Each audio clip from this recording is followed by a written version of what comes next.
네, 오늘의 말씀 함께 나누겠습니다. 따라합니다. 항상 찬송하라.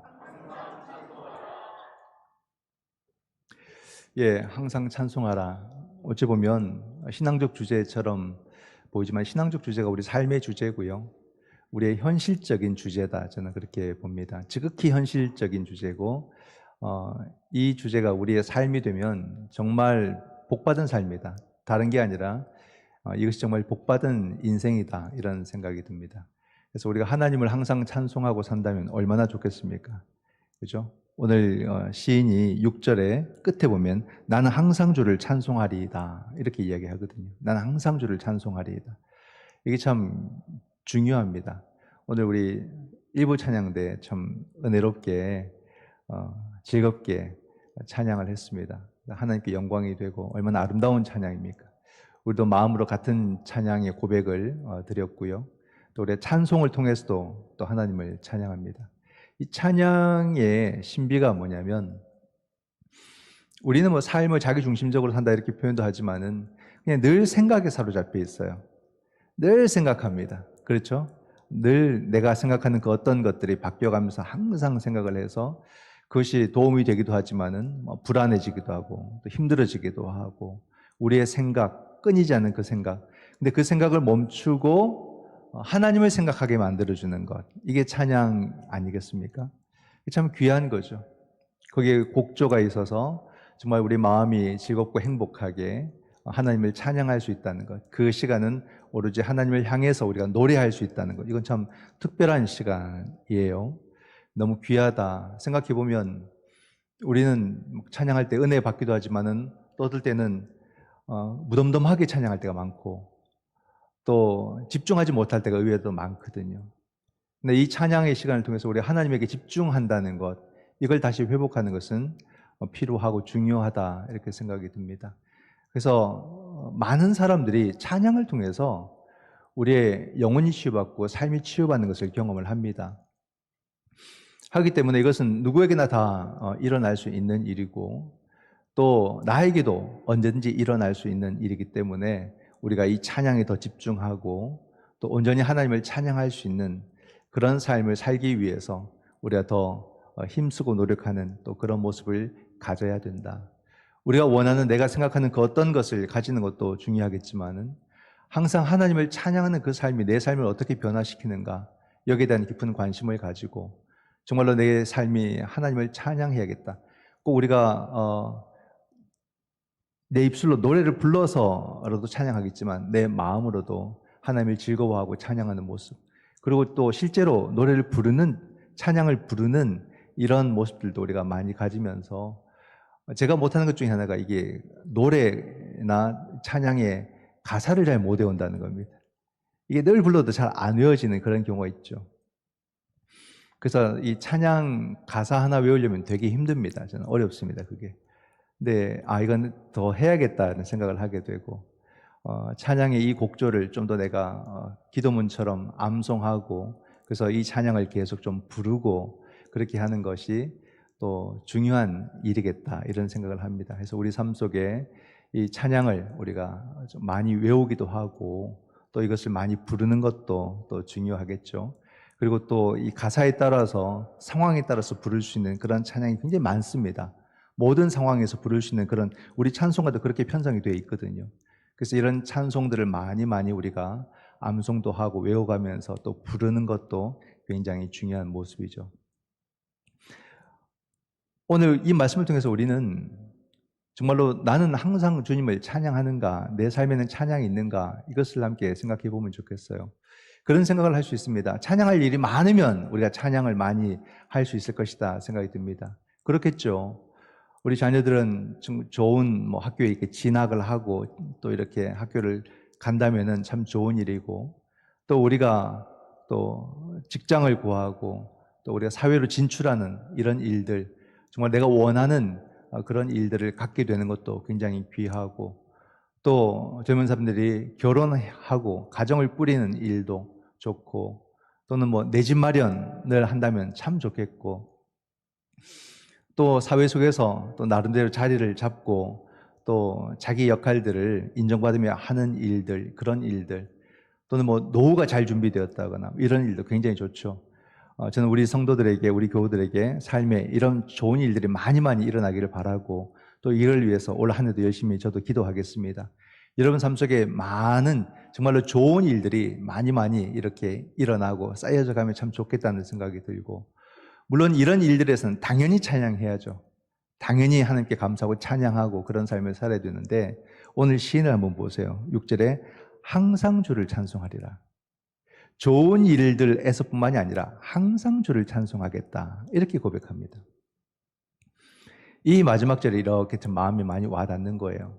이게 참 가능할까? 이게 참 쉬운 일이 아니다, 그런 생각이 들거든요. 왜냐하면 우리가 이걸 경험하기 때문에. 우린 좋은 일에서는 찬양을 하는데 우리가 힘든 일 속에서는 잘 찬양이 안 나옵니다. 그런 가운데서 찬양할 수 있는 그런 영성을 아직 우리가 온전히 갖지 못하는 그런 모습이 있지 않을까라는 거죠. 사실 이 시편 71편도요, 탄식시에 해당됩니다. 막 탄식하고 힘들고 어려운 그런 상황 속에서 하나님을 노래하는 그런 장면들이거든요. 1절 말씀을 보면 여호와여 내가 주께 피하오니 내가 영원히 수치를 당하게 하지 마소서, 이렇게 말합니다. 지금 수치를 당하고 있는 거죠. 근데 영원히 당하지 않도록 도와달라고 이렇게 기도를 하는 겁니다. 우리 삶에 뭐가 수치겠습니까? 여러 가지 있겠지만 많은 경우는 자기 자신의 어떤 부족함과 실수로 당하는 그런 수치가 많을 텐데요. 그러나 우리가 외적으로 당하는 그런 수치들도 있습니다. 내 것을 빼앗긴다거나, 내가 인정받지 못한다거나, 내가 멸시당한다거나, 이런 것은 굉장히 수치스러운 그런 일이 되겠죠. 성경적으로 보게 되면은 자기 재산을 잃는다거나, 또는 결혼하지 못한다거나, 또는 자녀를 낳지 못할 때 수치스러워하는 장면들을 우리가 성경에서 자주 봅니다. 한나도 그죠? 아기를 낳지 못하는 것을 수치스럽게 여겼습니다. 성경에 보게 되면은 자녀를 낳지 못하는 여인들이 그걸 수치로 여겼다, 또는 질병을 안고 있을 때 그걸 수치로 여겼다, 이런 모습들이 있습니다. 그러한 수치스러운 상황이 계속 지속되지 않기를 원합니다. 이렇게 간절하게 기도하는 시인의 모습을 봅니다. 4절에도 보면은 나의 하나님이여 나를 악인의 손 곧 불의한 자와 흉악한 자의 장중에서 피하게 하소서, 이렇게 말하고요. 오늘 보면 뒤에 있는 10절과 11절에도 이렇게 고백합니다. 내 원수들이 내게 대하여 말하며 내 영혼을 엿보는 자들이 서로 꾀하여 이르기를 하나님이 그를 버리셨은즉 따라잡으라 건질 자가 없다 하오니, 라고 말하죠. 보면 악인의 손, 불의한 자, 흉악한 자, 이렇게 말합니다. 내 원수들, 이렇게 말합니다. 그들은 나를 엿본다, 이렇게 이야기를 하죠. 서로 꾀해서 하나님이 그를 버리셨다, 그를 잡으라, 건질 자가 없다, 굉장한 위기에 내몰려 있는 그런 시인의 모습을 볼 수가 있습니다. 사소한 일이 아니에요. 엄청난 일로 인해서 박해를 받고 있는 한 사람의 모습을 이런 고백을 통해서 우리가 만날 수 있습니다. 이 사람의 심정이, 이 사람의 상황이 얼마나 급박한가, 얼마나 위기 속에 있는가. 우리도 우리 삶을 살다 보면은 남들이 뭐 모르겠지만 내가 막 위기에 몰리는 또 급박한 상황들이 생깁니다. 그럴 때 정말 마음이 우리가 졸이죠, 그죠? 막 떨리고 이 순간 어떻게 감당을 해야 되는가, 그런 상황들이 있어요. 예전에도 많이 있었지만 그걸 지나왔으니까 우리가 잊어버리고 살지만 그런 순간들은 굉장히 많거든요. 그런 일들 속에서는 머리가 하얘집니다. 내가 이거 어떻게 감당을 해야 되는가, 이걸 어떻게 내가 이겨나가야 되는가, 그런 어려움들이 있죠. 우리 삶에서 그런 박해들, 악인으로 말미암아 주어지는 박해들 얼마나 많을까. 가장 극단적으로는 지금 전쟁이 일어나는 곳들이 아닌가 싶어요. 그런 전쟁의 장면들이 여러분 유튜브에 막 올라오거든요. 페이스북에도 올라오고 유튜브에도 올라옵니다. 전쟁의 그 현장들을 찍고, 어떨 때는 우크라이나 군이 러시아군을 사살하는 그런 장면들, 이런 또 나오지만은 또 본인들이 이제 자기 부대 의원들이 다 죽고 이제 2명 남았습니다, 3명 남았습니다 하면서 주변에는 러시아군들이 이제 와서 내가 마지막 인사를 남깁니다, 이렇게 인사를 남기는 사람들, 그런 장면들이 굉장히 많아요. 그리고 또한 주민들도 마찬가지, 국민들도 이 사람들은 그냥 하루하루를 오늘 내가 죽을 수 있다는 것을 일상으로 받아들이고 사는 끔찍한 삶입니다.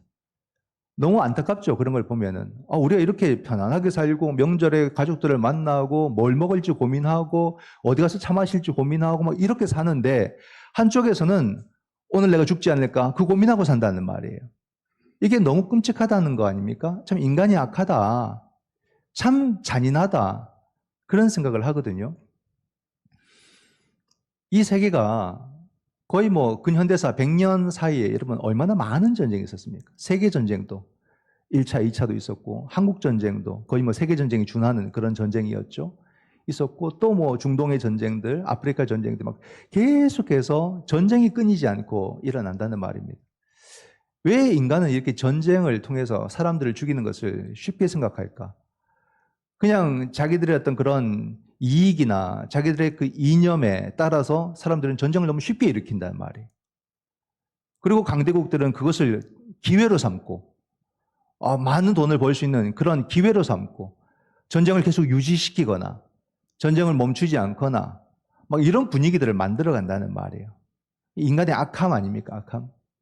우리는 자꾸 뭐 이런 걸 경제 논리로 본다 그러고 뭐 여기도 이익이 있다, 뭐 도움이 있다 이렇게 해석하는데 그리스도인이 그렇게 말하면 안 되죠.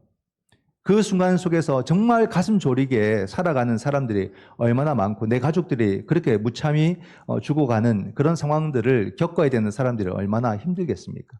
그런 가운데서 우리 뭐 돈 생각하고 뭐 경제 발전 생각하고 이러면 안 된다는 거죠.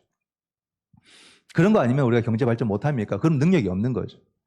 그런 것이 아니라 우리가 정말로 믿음의 방식으로 나라를 살리고 경제를 발전시키고 이런 것을 찾아가는 게 우리의 고민이 돼야 되는데 이런 것을 막 우리의 기회로 삼자, 뭐 돈 벌자 이렇게 생각하는 것은 바람직하지 않고 누군가의 죽음을 우리가 그런 방식으로 이용해서는 안 된다.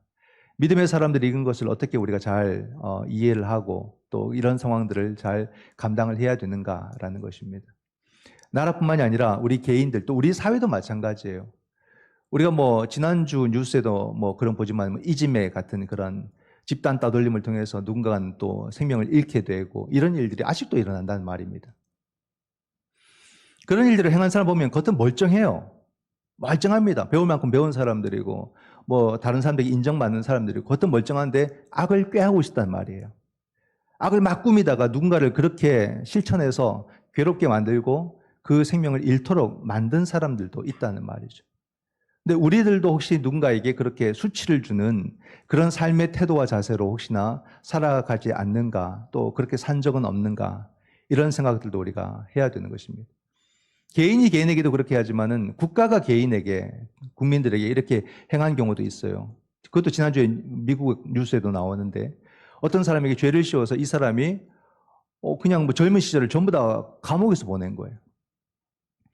근데 진범이 나타나는 바람에 재심을 하게 되고 결국에는 무죄를 선고하게 되고 검사가 사과하게 되고 이게 뭡니까? 한 사람의 인생의 송두리째 그냥 지워져 버리잖아요. 그걸 어떻게 보상받습니까?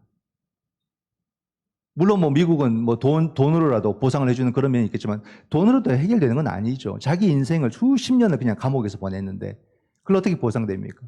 우리나라는 더 심했죠. 우리도 보게 되면은 대표적인 사건, 뭐 여러 가지 많은 사건들에서도 일어나지만 대표적인 사건이 우리의 간첩 사건이죠. 그래서 그냥 억울하게 누명 씌워져서 그대로 그냥 사형당한 사람도 많고요. 근데 수십 년을 감옥에 보낸 분들도 많습니다. 그 나중에 재심을 통해서 무죄 선고받고 또 사회로 나와서 자기 인생을 사는데 그 인생은 그냥 지워져 버리는 거죠.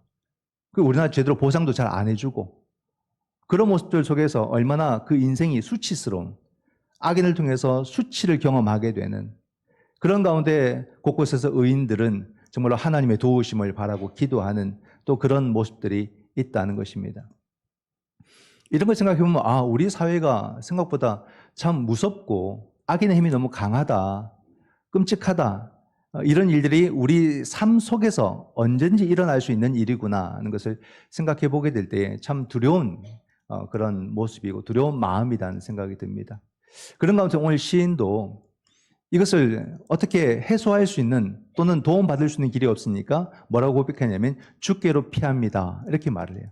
주께로 피한다라는 그런 고백을 합니다. 3절에 보면은 주는 내가 항상 피하여 숨을 바위가 되소서 주께서 나를 구원하라 명령하셨으니 이는 주께서 나의 반석이시오 나의 요새 심이시니이다. 이렇게 고백합니다. 뭐라고 고백합니까? 숨을 바위, 나의 반석, 나의 요새. 그죠? 우리가 정말 힘들고 어려운 상황 속에서 하나님을 이렇게 경험할 수 있다면, 하나님은 나의 피할 바위이시고 나의 반석이시고 나의 요새라고 실제적으로 우리가 그걸 경험할 수 있다면 힘들고 어려워도 정말 하나님을 찬양할 수 있을 것 같아요. 그죠? 이런 경험들이 우리에게 필요합니다. 여러분, 하나님을 이렇게 경험을 해야 됩니다. 위기 속에서 결국 하나님을 통해서 우리가 이 어려움들을 극복해가는 이런 경험들이 쌓여져 가게 되면은 하나님을 나의 피할 바위이시고 하나님을 나의 요새이시고 반석이시고 이렇게 어려울 때 고백하게 됩니다. 그 하나님을 찬양하게 돼요. 하나님, 그때도 내가 그 시간을 내가 이겨왔습니다. 오늘의 이 어려움도 하나님 안에서 내가 또 이겨낼 줄 믿습니다 하고 하나님께 찬양하는 거죠. 근데 생각해 보면요, 이게 정말로 이 사람의 영성일까 아니면 자포자기하는 심정일까? 너무 어려우니까 더 이상 나에겐 가망성이 없으니까 하나님 찬양하고 영광 올려드리고 난 이제 끝납니다, 죽습니다, 이렇게 고백하는 것일까라는 겁니다.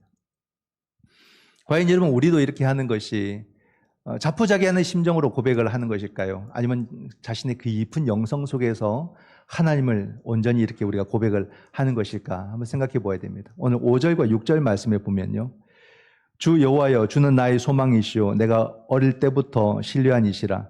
내가 모태에서부터 주를 의지하였으며 나의 어머니의 배에서부터 주께서 나를 택하셨사오니. 이렇게 고백을 합니다. 나는 항상 주를 찬송하리이다. 이 5절과 6절을 보게 되면 이 시인은요, 하나님과 굳건히 연결되어 있다, 하나님을 굳건히 붙들고 있다는 것을 알 수가 있어요. 그리고 세 가지로 고백하잖아요. 어릴 적부터 내가 주를 신뢰했습니다. 내가 모태에서부터, 어머니의 태에서부터 주를 의지했습니다. 그리고 어릴 적부터 주님께서 나를 택하셨습니다. 주님이 나를 택하셨다, 이렇게 고백하잖아요. 이런 걸 볼 때 이 시인은 자포자기한 심정으로 말하는 게 아니라 그의 영성인 거예요.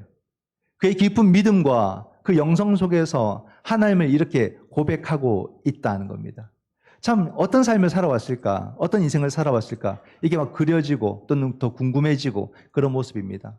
이 세 가지 모습을 한번 보세요. 5절에 보게 되면은 내가 어릴 적부터 주를 신뢰했습니다 라고 고백을 합니다. 어떤 사람일까요? 어린아이들이 굳건히 주를 신뢰하는 거 봤습니까? 아니잖아요, 그죠? 즉, 이 사람은 어릴 적 믿음의 부모 밑에서 잘 자라온 거예요. 아이들은 말을 안 듣습니다. 정말 말을 안 듣는 게 아이인데 어떻게 이런 고백이 됩니까? 그죠? 이건 장성해서 자신의 그 모습을 그렇게 고백하는 것이, 어린아이가 이렇게 고백하기는 어렵습니다. 정말 아이들은 부모 뜻대로 안 되거든요. 부모 뜻대로 잘 되는 그런 가정은요, 늘 하나님께 감사하셔야 돼요. 늘 감사하시고 늘 기뻐하시고 찬양하시고. 아이들은 부모의 뜻대로 잘 안 되는 것이 대부분의 가정들입니다. 커서도 부모의 뜻대로 잘 안 되거든요. 그러니까 부모가 말 몇 마디로 아이들을 바꿀 수 있다는 것 자체가 불가능한 일이에요. 근데 우리는 그런 것에 자꾸 도전합니다. 말 몇 마디로 막 강하게 내가 얘기하면 아이가 잘 들을 것이다. 나중에 안 되면 좀 더 내가 논리적으로 말하면 잘 될 것이다. 내가 좀 울어볼까? 막 이런 생각도 하고, 막 아이들 앞에서 어떤 말을 할까? 막 그런 고민하는데, 여러분, 그런 말들로 아이들이 그렇게 바뀌는 건 아닌 것 같아요. 자꾸 말하다 보니까 뭐 경험담처럼 보이는데, 그 경험도 있고, 우리 실제 우리가 다 같이 경험하는 그런 모습들 아닙니까? 근데 여러분, 여기서 깨닫게 된 건 뭐냐면, 결국 부모는 아이 앞에서 그냥 살아내는 거예요. 사는 거죠. 믿음을 사는 겁니다. 그리고 변함없이 꾸준히 하나님을 믿는 그 믿음의 삶을 그냥 살아가는 거고, 그리고 우리 하나님을 온전히 예배하는 거고, 또 믿음의 가치대로 살려고 노력하는 모습을 보여주는 거고. 부모도 참 많이 부족하거든요. 부모는 다 아는 것처럼 보이지만 내가 부모가 되니까 아는 게 없어요. 어떻게 해야 될지도 모르겠어요. 그런 어려움들, 막연하고 막막한 그런 순간들이 많잖아요. 그러나 이것을 우리가 너무 답답하게 생각하지 말고 믿음의 가치로, 말씀이 가르쳐주는 그런 가치관대로 사는 게 뭘까를 고민하면서 자꾸 그런 걸 하나씩 하나씩 선택해가는 그런 삶을 사는 모습을 자녀들에게 보여주는 거죠. 이게 굉장히 중요해요. 그러면 나중에 우리 자녀들이 하나님을 찾고 고백할 때에 부모의 그 삶이 굳건한 연결고리가 되는 거예요. 자녀들은 말 안 듣는 것 같아도요, 부모의 그 잔상을 지울 수가 없어요. 부모의 그 삶을 잊을 수가 없어요. 언젠가는 떠올리게 되고 언젠가는 그 삶을 자기 삶과 자기 고백과 연결시킵니다. 그럴 때 부모가 그 믿음으로 살려고 했던 그런 삶의 시간들이 그 자녀가 하나님을 찾을 때 중요한 연결고리가 되어준다는 겁니다. 그 시간이 우리가 지금이기를 원하고 그 시간이 빨리 오기를 원하지만 그것은 주님께 맡기고 끊임없이 그 자녀들 앞에서 믿음으로 살아가는 그런 모습들, 믿음의 가치대로 살려고 노력하는 그 모습들을 보여주는 거죠. 오늘날 이 시대가 너무 발전하고 이 뭐 가상의 세계, 모든 세계가 너무 급변하니까 우리 자녀들이 어찌 보게 되면 세속의 가치로 완전히 물들게 만드는 그런 시대인 것 같아요. 그래서 뭐 정말 더 말을 안 듣고 막 그런 세계에 집중하고 막 그 속에서 살아가고 아이들의 삶이 우리와 전혀 다른 그런 모습을 보일 때 더 당황스럽죠. 그러나 우리는 분명히 하나님을 믿고 더 그 자녀들 앞에서 믿음대로 살려고 노력하고 예배자로 살려고 노력하고 믿음의 가치를 실현하고 내가 행하려고 노력하는 그 삶을 통해서 하나님은 반드시 그 자녀들을 붙잡아 주실 줄 믿습니다. 그럴 때 그 자녀들이 나중에 내가 어릴 때부터 신뢰한 이십니다 라고 주님을 향해 고백하게 될 것이라는 말이죠. 이 시인처럼. 그가 어릴 때 그렇게 하는 게 아니라 그가 어느 순간 주님을 고백할 때, 만났을 때 그는 어릴 적을 고백한단 말이에요. 내가 내 부모 때문에 라는 이 전제 속에서 내가 어릴 때부터 신뢰한 이시가 주님이십니다. 이렇게 고백하게 될 것이다. 이게 참 감동적인 말씀인 것 같아요. 그래서 내가 어릴 때부터 주를 신뢰했습니다 라는 것은 어느 순간 이제 장성해서 깨닫는 거죠. 아, 내가 그랬구나. 내 부모를 통해서 내가 하나님 신앙 속에서 내가 그렇게 살아왔구나. 이게 아는 겁니다. 두 번째로 내가 모태에서부터 주를 의지했다라고 말을 합니다. 참 이것도 힘든 일이고 이해하기 어려운 일이죠. 모태 신앙에 관한 모습이기도 하겠고요. 즉 이것은 뭐냐면 내 존재가 하나님께로부터 왔습니다라는 고백이에요. 어머니의 모태라는 것은 결국은 하나님께서 허락해 주신 그런 생명입니다라고 고백하는 거 아니겠습니까? 근데 모태 신앙만 가질 수 있는 고백이 아니에요. 하나님을 만나는 그 순간이 바로 이 깨달음을 주는 겁니다. 내가 장성해서 하나님을 만났다 할지라도 결국에는 내 존재의 근원이 하나님께로부터 왔구나라는 것을 알게 된다는 말이에요. 그럴 때 똑같은 고백을 하게 되는 거죠. 나의 처음은 하나님이십니다. 이런 고백이 아니겠습니까? 내가 드디어 내가 주님께로 돌아옵니다. 내가 이제 하나님을 만났습니다. 이렇게 고백하는 모습이라는 거죠. 그리고 내가 어릴 때부터 주께서 나를 택하셨습니다. 나를 선택해 주셨습니다. 이런 고백을 6절에서 하잖아요. 결국엔 그겁니다. 여러분, 우리가 주님을 신뢰하고 내 존재가 하나님께로부터 왔습니다라고 고백하는 것은 나의 어떤 그런 깨달음에서만 오는 게 아니죠. 주님이 나를 선택해 주셨기 때문에 이 깨달음이 가능한 겁니다. 주님이 나를 주님의 자녀로 불러주셨기 때문에 우리는 이런 고백과 이런 믿음과 이런 회개가 가능한 것이거든요. 이런 것을 우리가 삶 속에서 깨닫고 깨달을 때에 우리 속에서 형성되고 만들어지는 것이 바로 우리가 항상 주를 찬송하는 그런 존재로 세워짐 받게 되고 그런 삶으로 형성되게 된다는 겁니다. 그냥 갑자기 뭐 찬송한다고 찬송이 되는 것이 아니라 하나님을 깊이 깨닫는 이 시간들, 그죠? 이 시간들이 하나님은 찬양 받으셔야 될 분, 내가 어떤 상황에서도 찬송 드려야 될 분으로 그렇게 우리가 고백되어진다는 겁니다. 이게 다 하나님 만남과 하나님 경험에서 이루어지는 일들이다. 결국 예수 신앙 속에서 체험되어지는 일들이다라는 것입니다. 참 귀합니다. 그러니까 오늘 제목 항상 찬송하라는 그저 나오는 게 아니에요. 정말로 이 치열한 삶 속에서 하나님을 깊이 경험하고 예수 그리스도를 깊이 경험하는 그 예수 신앙 속에서 나오는 그 삶의 모습이 항상 하나님을 찬송하는 삶이 된다는 겁니다. 근데 우리가 사실 뭐 말씀을 들으면 또 그렇게 그렇지라고 하지만 우리의 삶은 너무 현실적이죠. 우리 삶 속에서 여러분 정말 찬양할 수 있는 상황들이 얼마나 있을까? 얼마나 많이 있을까? 한번 생각해 보십시오. 맨날 불안하고 맨날 답답하고 맨날 속상하고 뭐 나는 가만히 있는데도 막 문제가 생기고 그런 일들이 얼마나 많습니까? 사건 사고가 너무 많아요.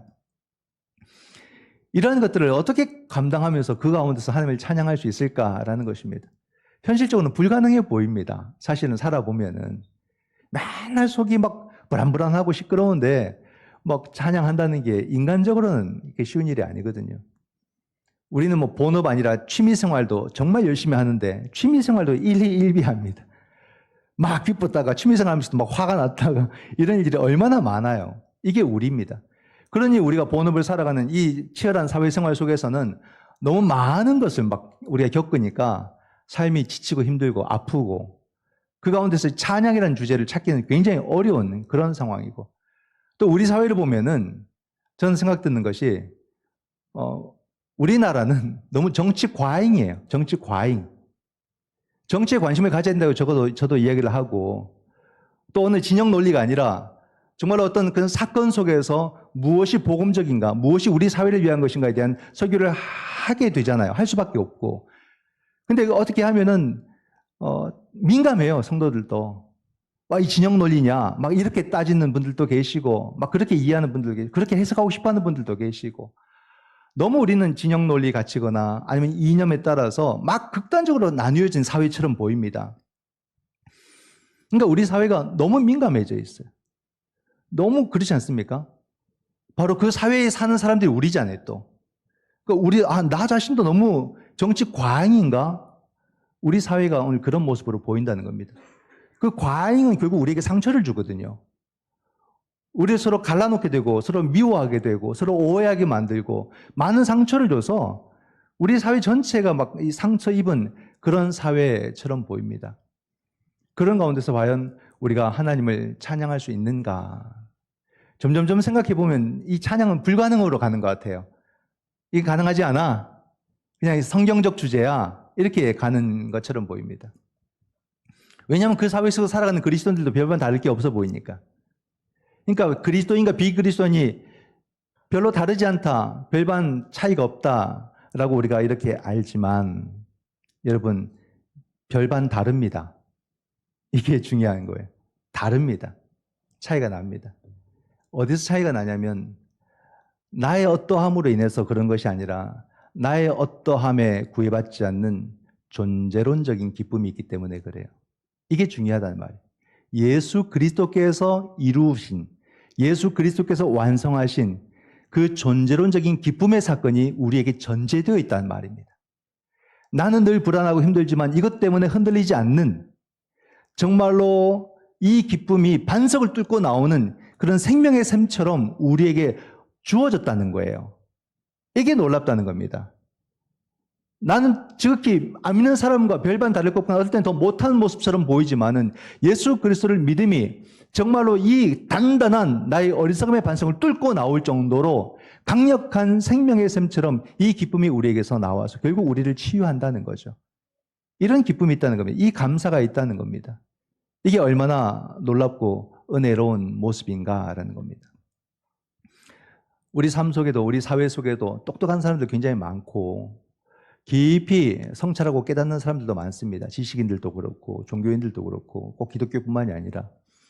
그래서 그런 분들이 오래도록 배우고 묵상하고 난 뒤에 보면은 여러 가지 굉장히 명언들을 이야기하는데 거의 사실 비슷합니다. 인생은 특별한 것은 없다는 그런 주제고요. 그렇기 때문에 우리의 모든 삶을 우리가 그대로 받아들이고 또 만족하고 누리고 그렇게 살아야 된다라는 그런 결론이 대부분입니다. 성철 스님도 예전에 산은 산이고 물은 물이다. 물론 이건 좀 약간 저는 고민해 볼 때 좀 약간 다른 차원이라고 봐요. 뭐가 다르냐면은 그냥 인생은 다 거기서 거기고 특별한 것이 없고 만족하고 누리고 살아야 된다는 것은 이 허무에 가깝습니다. 사실은 알고 보면. 우리의 연약함이거든요. 결국 우리는 연약한 존재이기 때문에 우리가 무언가를 막 한다고 하지만 우리는 죽음 앞에서 그냥 다 내려놓아야 되는 존재고 또 끝나는 존재이기 때문에 너무 그렇게 욕심 부리지 말고 우리가 만족하고 감사하고 살자 뭐 이런 차원이 된단 말입니다. 근데 거기는 인간의 그 연약함이라고 하는 허무가 바탕이 된다는 말이에요. 산은 산이고 물은 물이다. 이것은 우리가 볼 때는 뭐 당연한 거 아니냐라고 하겠지만은 처음에는 보여지던 것이 불교적인 어떤 그런 입장에서 보게 된다면은 인간의 어떤 그런 마음이나 자세나 그런 모습에 따라서 달리 보이기도 하고 그러나 그런 상황들 쭉 경험하다 보면 다시 나중에는 깨닫다 보면 다시 그 산은 산으로 보이고 그 물은 물로 보인다라고 하는 깨달음의 한 과정처럼 이렇게 보이거든요. 이것은 뭐 인간에 따라서 모든 것이 달라져 보이는 그런 모습이지만은 결국에는 모든 것을 모아보게 되면 인간의 연약함, 허무라는 겁니다. 근데 우리의 믿음은 뭘 말하냐면 그 모든 것의 근원이 우리가 아니라는 거예요. 다른 모든 것은 그 근원이 자기 자신이잖아요. 근데 우리는 우리가 근원이 아니라는 겁니다. 죽음 앞에서 우리는 정말 연약한 존재이지만 우리는 어떤 사람들이면 죽음 이후에 아버지 하나님이 우리를 기다리신다고 믿는 사람들인 거죠. 하나님이 우리를 기다리신다. 죽음 이후에 그 놀라운 시간과 놀라운 세계가 있다는 것을 믿는 것입니다. 우린 지금 탕자처럼 살아가지만 아버지가 집에서 나를 기다린다는 것을 믿는 사람들이란 말이에요. 그러므로 그 믿음이 오늘의 불안과 오늘의 아픔과 오늘의 이 어려움들을 다시 견디게 만들어주고 이 시간 속에서 다시 우리가 하나님을 찬양하는 그 기쁨을 회복시켜주는 믿음이 된다는 겁니다. 근데 나에게 근거한 믿음이 아니라 하나님에게 근거한 믿음이란 말이에요. 예수 그리스도에게 근거한 믿음이란 말입니다. 그래서 오늘 이 시인의 이 고백은 저는 예수 그리스도에게서 완성이 되었다라고 봅니다. 그렇게 믿습니다. 예수 그리스도는 버림받은 상징적인 가장 대표적인 존재 아닙니까? 그러나 하나님은 그를 죽은 자 가운데서 다시 살리셨고 살아나신 분이 되셨다라고 성경은 말합니다. 나를 믿는 자는 죽어도 살겠고 무릇 살아서 나를 믿는 자는 영원히 죽지 아니하리라 주님께서 말씀을 하셨다는 거죠. 그러므로 오늘 우리는 여러분 이 항상 찬송하라의 모든 근원은 예수 그리스도란 말이에요. 내가 그분을 나의 하나님으로 그분을 나를 살리실 분으로 믿을 때에 오늘의 이 아픔과 오늘의 이 역경과 오늘의 이 시간을 이기게 만들어주시고 감당하게 만들어주시고 그것을 넘어서서 주님을 찬양하도록 우리 주님께서 인도해 주실 줄 믿습니다.